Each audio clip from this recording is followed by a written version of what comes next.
Hello, magandang hapon sa inyo lahat mga kababayan ko. So meron tayong pag-uusapan ngayon, no. Unahin na natin 'to, nagva-viral. Kilala niyo si Matet De Leon? Si Matet De Leon yung anak ni Nora Honor. Yung ano ba? Yung napapanood ko ito sa sa Pinoy Blockbuster Channel nung araw. Siya ba yung may mga lumang movie na yung gumaganap na duwende? Iba si Mahal, 'di ba? Pero may bata, siya yun, no, yung bata na malapad ang noo. So, ito si Matet De Leon, anak ni Nora Honor, no, napaiyak daw siya dun sa live selling matapos makatanggap daw ng masasakit na komento. Basahin nga natin yung detail. So, ito, nakalagay dito, no. Ang mga comments sa kanya nakalagay dito eh. Isa sa mga komentong tumatak ay ang wala na kayo project, na tila pangungutya sa kanyang pagiging abala ngayon sa online selling kaysa sa showbiz. Hindi, yung showbiz kasi, kung hindi ka naman ka-level nila Sharon Cuneta, nila, actually kahit kahit ganun ang level mo, di ba? Kung sometimes, no, ang sa showbiz, tingin ko ang galing yan sa manager din eh. Kahit pa sabihin mo magaling kang artista, kung hindi maabilidad yung manager mo, hindi ka dyan eh. Kilala nyo si Hero Angeles? Yung collab team dati ni Sandara Park. 'Di ba? Ang naging manager niya yung kapatid niya na walang kaalam-alam dun sa field. Kaya nag-fail yung career ni Hero Angeles eh. Ba't tayo napunta doon? Hindi, inaano ko lang dahil nasa manager din kasi eh. 'Di ba? Unlike paghawak ka nila Boy Abunda, nila OG Diaz, lalo na si Annabel Rama kung hawak ka nun, di ba? Hindi ka mauubusan ng project eh.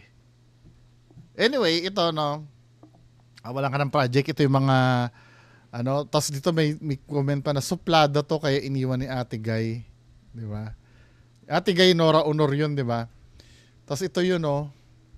Oh, dapat pala nagpaptugtog ako ng piano. Tama oh. Patay nanay ko, patay! Wala nanay ko. Oh. Gagawin niyo ko. Oh. Mahal. Thank you so much sa lahat po na nag-check out. Maraming salamat. Saka dun sa mga hindi nagko-comment ng mali. Trabaho lang na maayos niya. So, nagiging siya ng sympathy ngayon, ano?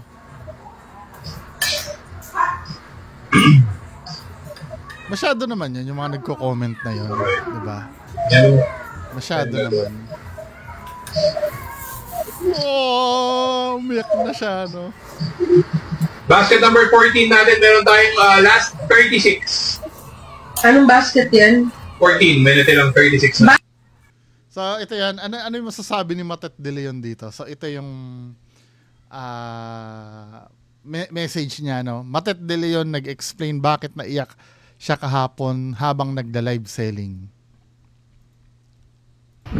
Yung nangyari kahapon, gusto ko lang ipaalam sa inyong lahat, no? Yung nangyari kahapon na medyo naiyak ako sa live. Hindi ako naiyak sa live dahil nahihiya ako mag-live. Okay? Kasi ako, proud ako maging live seller ng TikTok, ng mga brands na pinaniniwalaan ko.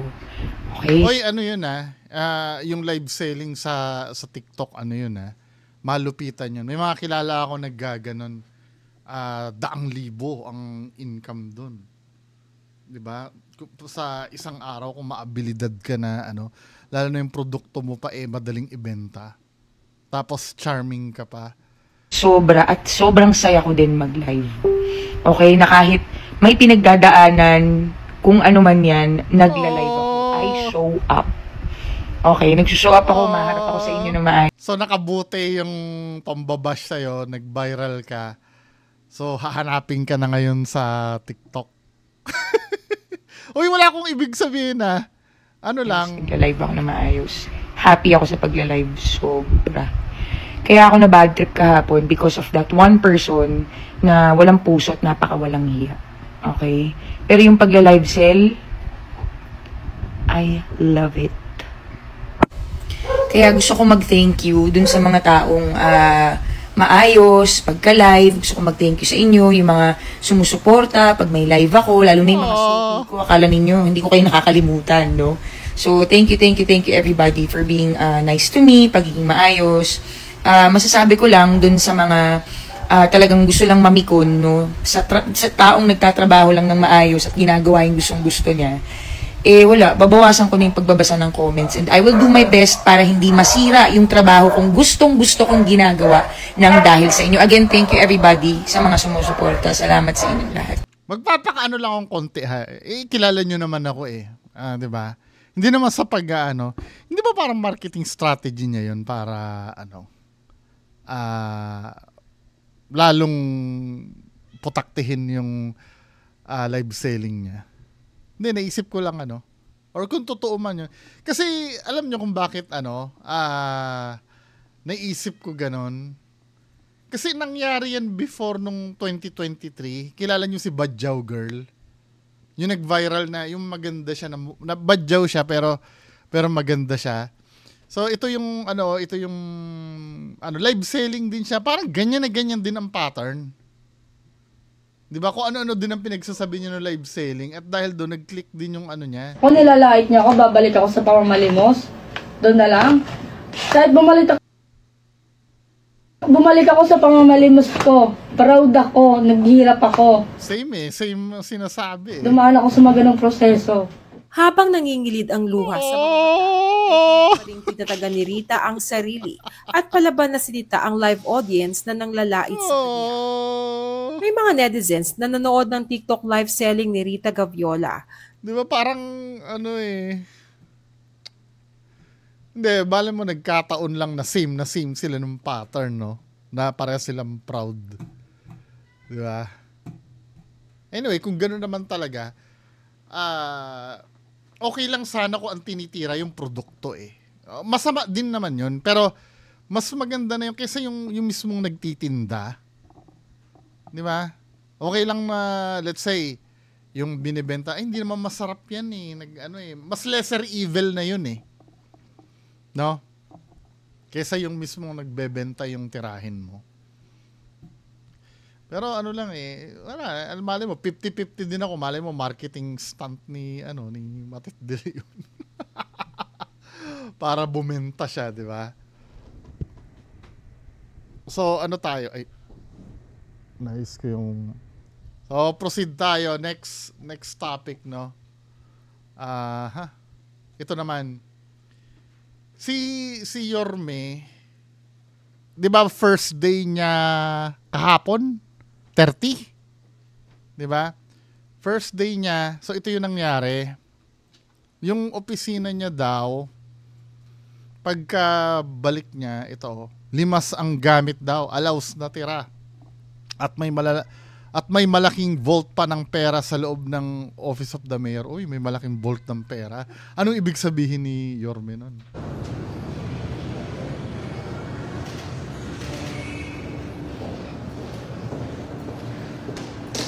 Laki na opisina niya, no? Laki na opisina na Mayor. Nag-alsabaluta na yung dating, Uy, may ball? Parang may ball. Check.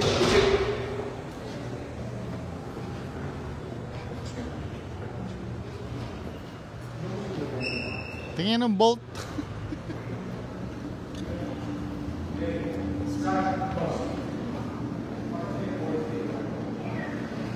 Asa na yung bolt, patingin.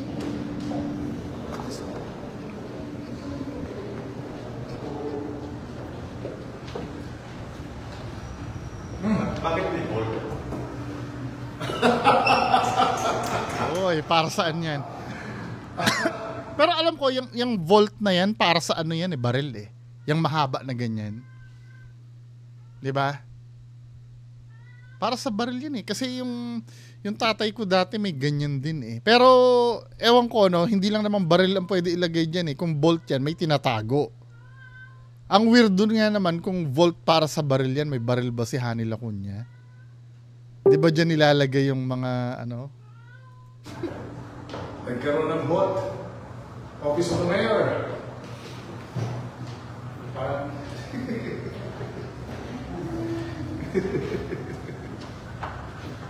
Walang laman. Limas. Ito may sa akin. Yung table. Dito. Wala. Ito yung... Wait, di ba yung mga ginastos dyan, di ba pera ng ano yun? Pera siya ng pamahalaan? Or ng Manila? Eh bakit kukunin? Ano yun? Meaning, pera ni Hani Lacuna yung ano? Yung ginastos dun sa opisina? Kung pinagkagastusan niya, ano yun? Ine-expect niya na tatagal pa siya dyan? Bago official.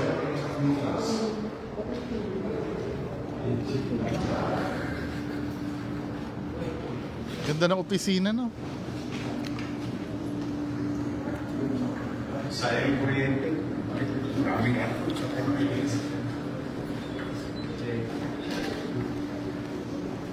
yung Cortina sa iba, city government. Yes. Yes. Hindi siya personal.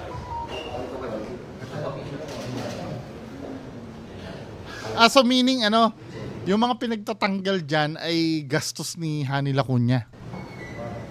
Kaya niya kinuha. Ang daming ano, no? Ganda nung ano. Ang ganda nung opisina niya. Ang daming pasikot-sikot. Siguro pwede may kwarto dyan na tutulugan niya pag dyan siya matutulog, no? Eh di ba haunted ang munisipyo ng ano? ng Manila. These are official meeting rooms. Ito ho ay official meeting rooms. Sino nga to? Parang familiar sa akin tong taong to. Nakita ko na yata ng personal to. Mayroon natin dito, mayroon na. These are official meeting rooms. Nakita yung taong. Naamoy ko rin.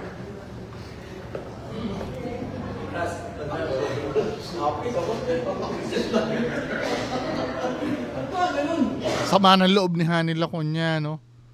Nung tumakbo uli si Yorme. Sana nag-vice na lang sana uli siya.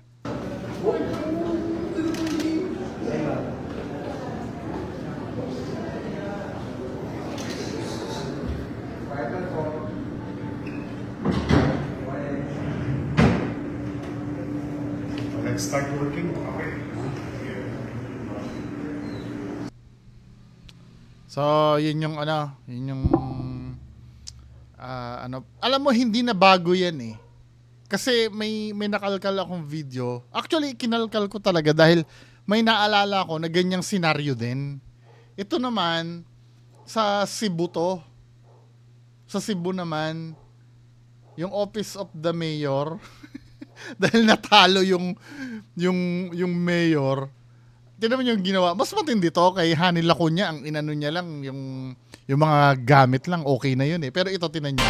Pinagtatanggal ni outgoing Cebu City Mayor Tomas Osmeña ang mga gamit sa Office of the Mayor. Parang under renovation ng opisina matapos alisin ang mga muebles, cabinet, kisame, pati rin yung tiles sa sahig. Grabe, pati Kompletong tiles. pader at sahig na lang ang natira. Si Osmeña raw ang nag-utos nito dahil siya naman daw ang gumastos para sa pagpapagawa ng opisina. Pero kahit na, 'di ba? Hindi, yung mga kukunin na, yung mga furniture diyon, may intindihan ko pa eh. Pagka kinuha yung furniture, pwedeng ilagay ni Hani Lacuna yun sa bahay niya, 'di ba? Pero ito, tiles, gagamitin mo pa ba sa bahay mo 'yan? Halata namang may galit ka o halata namang bitter ka nito. Naman daw ang gumastos para sa pagpapagawa ng O tigisame. opisina. Dismayado naman ang kampo ni incoming Mayor Edgardo Labella sa ginawa ni Osmeña. Pinag-aaralan na ng Grabe, legal oh. team ni Labella ang pagsasampa ng kaso laban kay Osmeña. Handa naman daw itong harapin ni Osmeña. So hindi na ano 'yon, hindi na bago 'yon. Kaya lang ibig sabihin, yung mga kaya niya pinagawa 'yan dahil feeling niya talaga tatagal siya sa opisina, no. Tatagal siya sa pagiging mayor, pero hindi eh. Naolats eh. So parang ano naman to, kupal moves naman tong ginawa na to. Nakakahiya, 'di ba? Last topic. Ito naman, yung kilala nyo si Paul Salas, nagva-viral to eh. Yung kumakanta siya, di ba? Tapos yung kinuha niya yung upuan. Panoorin nga natin yung yung ito sa news naman para kompleto yung detalye. Literal na na-fall ang isang fan sa gitna ng performance ni Sparkle star Paul Salas sa Palawan.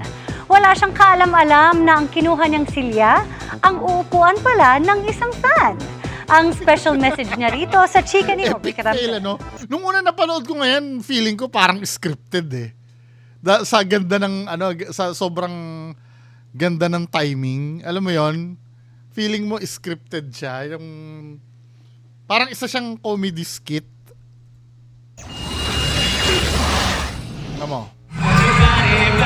Masayang sinalubong ng isang fan si Sparkle star Paul Salas sa gitna ng kanyang performance sa isang event sa Brooks Point. Pagkatapos magpa-picture, bumalik ang fan sa upuan.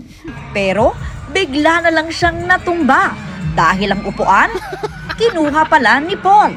Tuloy naman sa pagpe-perform si Paul. Hindi alam nangyari. Monoblock at tila walang kaalam-alam sa nangyari. Viral ngayon ang performance na yan online. Paliwanag ni Paul, madalas niyang gawin ang act kapag nagpe-perform. Alam ng mga napuntahan ko ng provinces yan at lumalapit ako sa tao tapos umaangat ako sa monoblock para... ang problema nga, off yung timing. Di ba? Nagbibigay kasi ako eh. Pero next time siguro niyan, matututo na siyang mag-check bago niya hilahin yung Yan, at lumalapit ako sa tao tapos umaangat ako sa monoblock para nagbibigay kasi ako ng jacket ko, ng mga necklace na suot ko.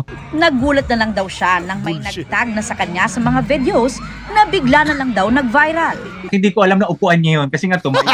Naka-ano pa ako noon, naka-ear monitors. So wala talaga ako naramdaman anything. Nakausap namin ng babae sa viral video na si Katrina Lopez. At ang nangyari, ipinost niya pa sa kanyang Facebook page na Kaibig Mini Vlogs. Unexpected na pangyayari po yun. Inano ko na lang po na maging positive ang lahat po noon. Pero at least naging sikat ka ngayon, di ba? Makakausap mo pa si Paul Salas niyan. Salamat din kay Sir Paul kasi napasaya niya po syempre kami. Kaya pakiusap niya at ni Paul, itigil na ang negative comments. Unang-una madam, sorry. Hindi ko napansin talaga. Kaya mga kapuso at nakotigil na yung pangbabash din sa amin dalawa. Good vibes na lang. At for sure, ma'am. I think hindi naman most of the comments naman, hindi ko naman nakikitang negative. Talaga natatawa lang talaga. Talaga naman perfect yung kasi. Kumbaga, kung scripted man yun, parang perfect eh. Di ba? Yung elemento ng joke nandun. Sana napasaya naman at makabalik naman ako dyan para makabawi naman ako sa Paul. Lesson learned daw ang once in a lifetime moment para kay Paul na kinatutunan binansaga ng ilang netizen na si Paul Salas. Magdadala ako ng upuan the next show para wala nang casualties, kumbaga wala nang maapektuhan. Casualties. Aubrey Carampel, updated showbiz. Wait lang ha, may isisingit lang ako, may time pa naman eh. Meron ako nakitang video dito. Alam niyo yung bumaliktad kay Risa Hontiveros na witness. 'Di ba? Yung nilalaglag si Kibuloy, then bumaliktad na binayaran daw siya ng 1 million na Ito naman naglabas si Hontiveros ng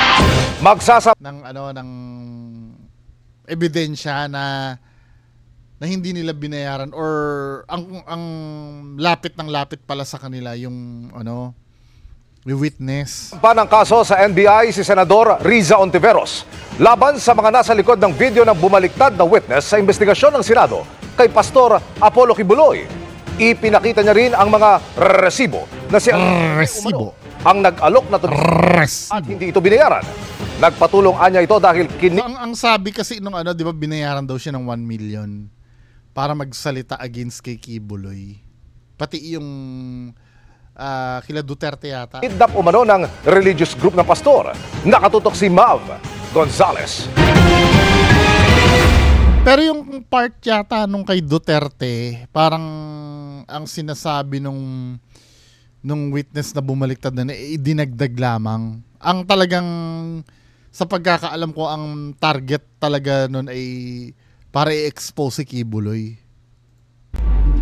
Galit na pinabulaanan ni Senador Risa Hontiveros ang pahayag ni Michael Maurilio alias Rene kamakailan. Nagawa ng senadora ang mga akusasyong binitawan ni Rene noon, kabilang ang pang-aabuso umano ni Pastor Apollo Kibuloy sa ilang babaeng miyembro ng Kingdom of Jesus Christ. Sinungaling na nga, nang haharas pa. Tsaka no-brainer yun eh. May nagsalita ng ano, di ba, against kay Kibuloy na ibang ano. Kaya siguro kung may ikikwento na regarding doon, I don't think na ganito ano, yung mga quote-unquote nagreklamo kay Kibuloy kasi actually sapat na yun eh. Hindi na ano eh, hindi na, I don't think may logic pa na magbayad ka pa ng isa para madagdagan yung witness. 'Di ba? Mga foreign national pa yun, 'di ba? Yung mga inabuso ni Kibuloy di umano na nagsalita. Michael exposed people who trusted the Senate with their stories. And these are people who were already afraid. Now they are in danger. Again, yan ang talagang kinagagalit ko. Hindi lang ito paninira. Those responsible for this video crossed a line and they will be held to account. Feeling ko wala namang ano eh, yung nagsalita doon, kung totoo man na ano na impluwensya yun ni ano, hindi siguro kasalanan ng witness na bumaliktad. Syempre, may pananakot din na ginagawa, 'di ba? Hindi mo alam kung saan papanig.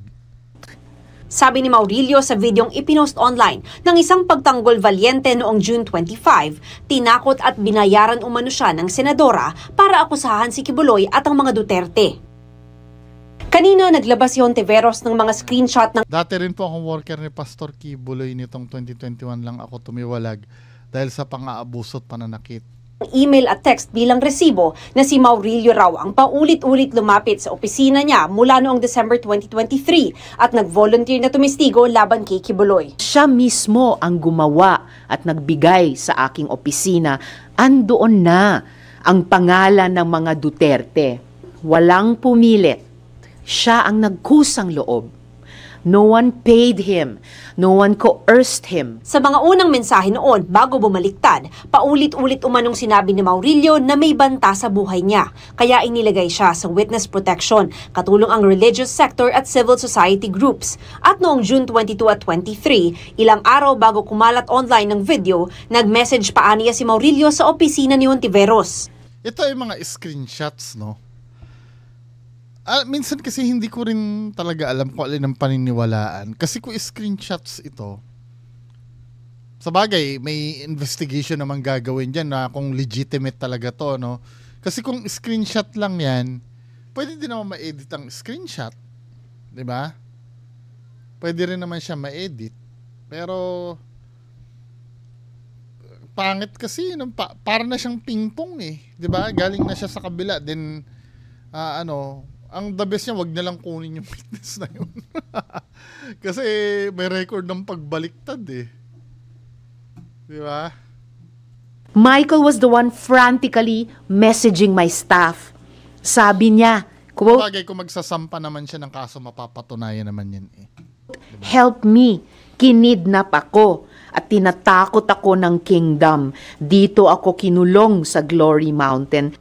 Ayon kay Hontiveros, hindi niya alam kung sino ang nasa likod ng bagong video. Pero ang turing niya rito, witness tampering, fake news, psychological warfare. Ganun nga yung ganun nga yung mangyayari doon. Siyempre, si Kibuloy desperate din yun na makalabas, di ba? Gagawin nun ang lahat. Now, bahala na kasi hindi na rin bilang isang nag-o-observe din, hindi mo na rin alam talaga kung alin yung totoo eh. 'Di ba? So tingnan na lang natin yung mga susunod na na mangyayari dito. So anyway, yan na lang muna ang pag-uusapan natin ngayong hapon. Magandang hapon sa inyong lahat. Bye-bye.